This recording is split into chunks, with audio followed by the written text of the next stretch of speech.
नमस्कार, स्वागत है आपका। मेरा नाम है विपिन बेबाक। विपक्षी गठबंधन में दल तो मिल गए, लेकिन शायद दिल नहीं मिल पाए।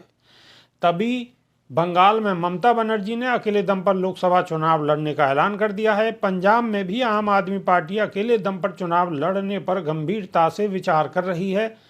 करीब 8 महीने पहले बिहार की राजधानी पटना में जिस विपक्षी इंडिया गठबंधन को जोर शोर से शुरू किया गया था, उसकी बिहार में ही हवा निकलती दिख रही है। दरअसल जिस नीतीश कुमार ने गैर भाजपा दलों को एकजुट करने का बीड़ा उठाया था, अब वह बिहार में भाजपा के साथ मिलकर नई सरकार बनाने जा रहे हैं। यह आम चुनाव से पहले विपक्षी गठबंधन को बड़ा झटका है। 23 जून 2023 को पटना में गैर भाजपा दलों की भाजपा के खिलाफ गठबंधन बनाने को लेकर बैठक हुई। कई और दल भी विपक्ष की इस मुहिम से जुड़ गए और कुल 28 दलों ने मिलकर भाजपा के खिलाफ इंडिया गठबंधन का ऐलान कर दिया। दल तो मिल गए, लेकिन शायद दिल नहीं मिल पाए। तभी बंगाल में ममता बनर्जी ने अकेले दम पर लोकसभा चुनाव लड़ने का ऐलान कर दिया। पंजाब में भी आम आदमी पार्टी अकेले दम पर चुनाव लड़ने पर गंभीरता से विचार कर रही है। दोनों ही पार्टियां कांग्रेस पर हट और मनमानी करने के आरोप लगा रही है।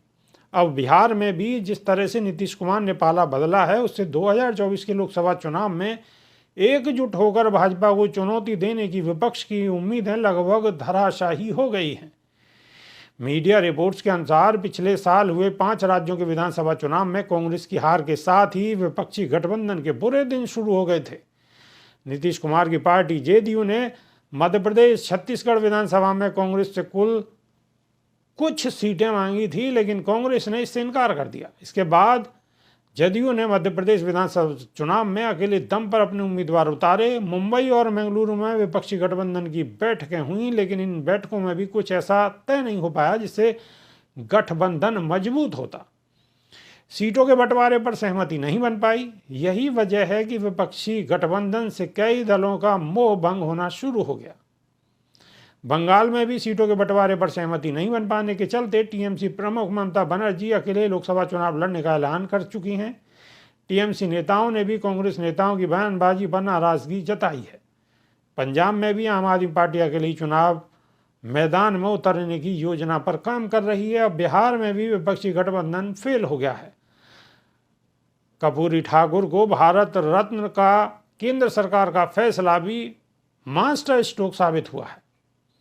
कर्पूरी ठाकुर ही नीतीश कुमार और लालू प्रसाद यादव के राजनीतिक गुरु रहे हैं। यही वजह रही है कि कर्पूरी ठाकुर को भारत रत्न देने के फैसले की नीतीश कुमार ने जमकर तारीफ की थी और माना जा रहा है कि इसी से भाजपा और जेडीयू के रिश्तों में जमी बर्फ पिघली, जिसका राजनीतिक कारण ये भी है कि बिहार में जेडीयू का वोट बैंक अति पिछड़ी जातियों को माना जाता है।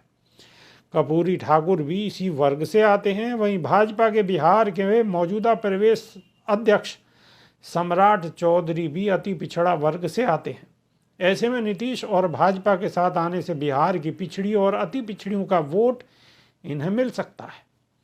बीते दिनों बिहार में सर्वे हुआ, जिसमें खुलासा हुआ कि अगर नीतीश कुमार विपक्षी गठबंधन के साथ चुनाव लड़ते हैं तो उनके सांसदों की संख्या 16 से घटकर 7 रह सकती है। ऐसी भी रिपोर्ट्स हैं कि जेडीयू के कई सांसद भाजपा के साथ लोकसभा चुनाव लड़ने के पक्ष में थे। ये भी एक वजह मानी जा रही है कि नीतीश कुमार ने विपक्षी गठबंधन से नाता तोड़कर एनडीए में जाने का फैसला किया। अभी के लिए सिर्फ इतना ही। नमस्कार।